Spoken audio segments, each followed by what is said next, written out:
The girl glided in his direction, the thin silk of her gown clouding behind her. "Not me," she laughed, linking arms with the blue-gold blonde. Logan was irritated. Ordinarily, he would have been excited, flushed with anticipation. Tonight, he felt dulled by what he saw. He waved another female to him, a lithe girl with Slavic features and full hips. She smiled, took his hand. They caught a riser up, passing tier on tier, stepped into a glass hall, moved in darkness to a glass room. The girl told him that her name was Karyanya 3. "I'm a 3 also," Logan told her. "Don't talk," she said feverishly. "Why do men always want to talk?" Logan sat down on the bed and began to unbutton his shirt. The girl was already nude, having cast aside a thin garment of spun gauze. "How many times have I come to a place like this?" he asked himself. To a lonely, empty house of glass. Glass all around them. Glass walls and ceilings and floors. The bed, glass fiber. The chairs and tables, glass. The building was one vast transparent globe, shot periodically with colored lights.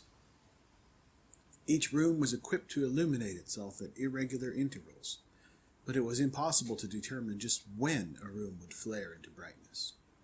Caught in the act of lovemaking, a couple would suddenly find themselves tangled in a wash of silver or gold, or red, yellow, or green.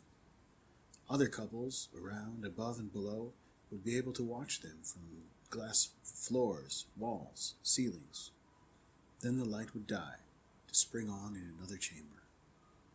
"Here," said the girl. "Lie here." Logan eased into the glass foam bedding.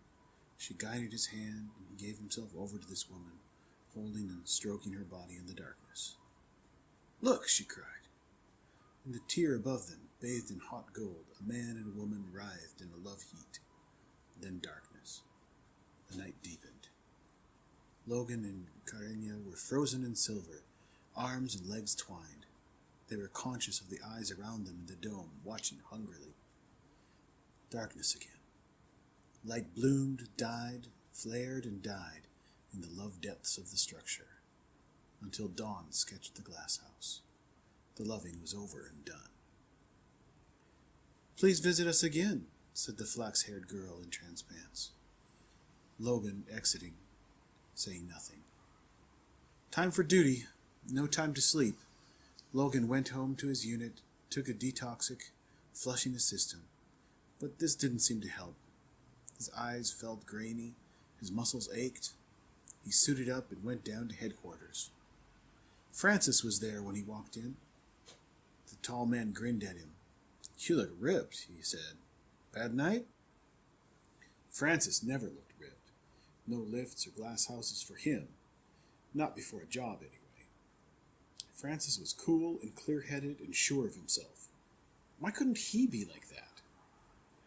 Actually, there were few DS men who possessed the skill and drive of this friendless, loveless man with the mantis-thin body and the black eyes of a hunting cat. Precise, deadly, ruthless. Only the thinker knew how many runners Francis had gunned. "And what does he think of me?" Logan asked himself. Always the casual grin, the light remark, telling you nothing, but judging every move. The hallway was wide and gray and cold, yet Logan felt the warm sweat gathering under his tunic and along his hands as he walked. He'd be all right once he had the gun. He'd be fine, he always was. Soon he'd be hunting, man-tracking a runner somewhere in the city, doing his job as he had done it for years. He'd be all right then. The hallway ended. The two men faced a smooth section of wall metal. "Identities," said a metallic voice. Each man pressed the palm of his right hand against the wall. A panel slid back, revealing an alcove lined with worn black velvet. Gleaming in the velvet, long-barreled and waiting, were the guns. Only a DS man could carry a gun. Each weapon was coded to the operative's hand pattern, set to detonate on any other human contact. Logan reached in and closed his fingers around the big, pearl-handled revolver, drawing it free of its snug velvet nest. He checked it. Full load, 6 charges. Tangler, Rippler, Needler, Nitro, Vapor, and the Homer. Already the sense of power was building in him as he held the gun, weighing it in his hand, letting the light slide along the chased silver barrel. Weapons shaped like these had kept the peace in towns named Abilene, and Dodge, and Fargo.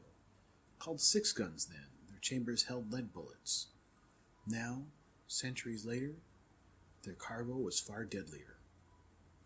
"Identities," demanded the wall again. The two men ignored the malfunction. "Identities, please." The report room hummed.